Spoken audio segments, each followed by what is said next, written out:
A series of incredibly bloody conflicts swept through Western Europe between 1500 and 1650.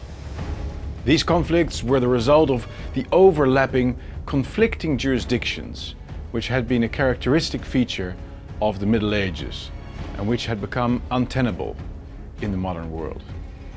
During the Middle Ages, kings and noblemen lived in a state of constant competition over claims to decision-making powers.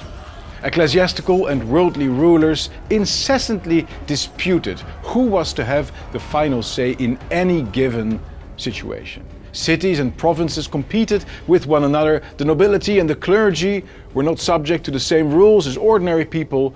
The political structure, in short, was overlapping and many-layered. No single institution had the last word for a single piece of land.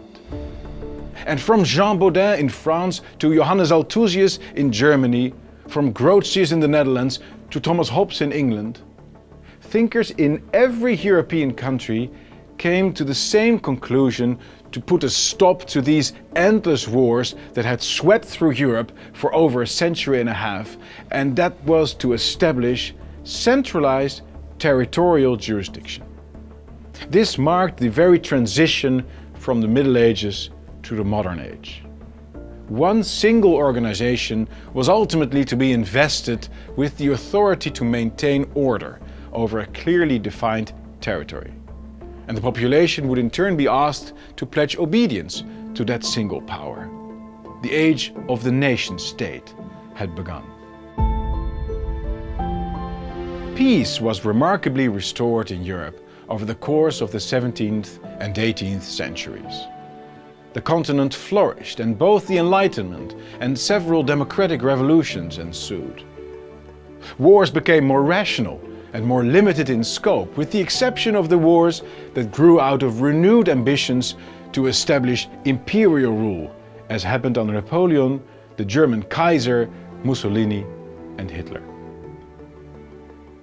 Despite its remarkable successes, an insidious process of dismantlement overtook the nation-states of Europe after the Second World War. The agents of its destruction being supranational institutions, such as the European Union, the European Court of Human Rights, the World Trade Organization, the International Court of Justice, as well as the systematic delusion of homogeneous populations through mass immigration, open borders, and multiculturalism. The results constitutes a kind of return that we're witnessing today to the Middle Ages. New overlapping jurisdictions are being created and cultivated in the form of Sharia law, in the form of international law applying directly to citizens in all of our countries. A new class-based society has even come into being, with a new quasi-hereditary aristocracy in the form of our cosmopolitan elites, who think of themselves as being highly educated, who intermarry and operate on an international scale, and even look down on the ordinary citizens whom they condemn as deplorables. Quasi-imperial decrees have also returned in the form of the rules and regulations from Brussels. A secular form of papal authority has even returned via the Universal Human Rights Court and the Universal International Criminal Court. For let us not forget, universal, it's the literal translation of the Greek word Catholic or Catholicos. Yet this new order cannot be reconciled with democracy and the rule of law.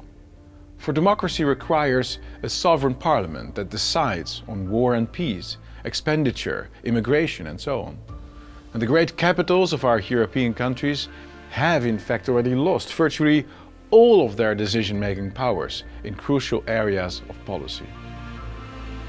They cannot decide things anymore that go against the international treaties, against the European Court, against the European Union, and so on. So we've reached a decisive moment in our history. We're facing a fundamental choice. Are we going to continue along this path of supranationalism and multiculturalism, which inevitably leads to a new kind of Middle Ages? Or are we going to return to the nation state?